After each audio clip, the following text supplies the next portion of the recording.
I got a nice drip coming out of there. So go over to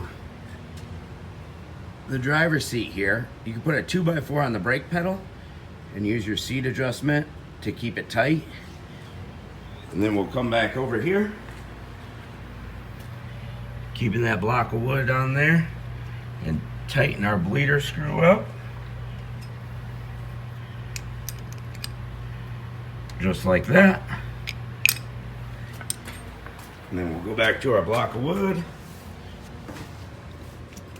Release the brake.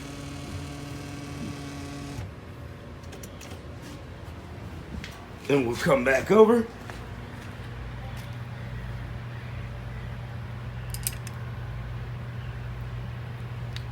Loosen that bleeder back up.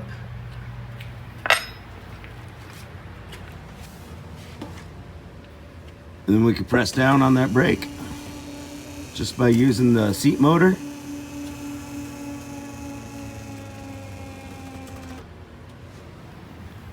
And we'll tighten that bleeder back up again.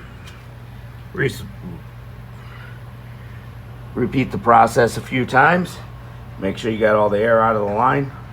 You can use a clear hose attached to something, but there's not going to be very much air because I crimped off that line real carefully.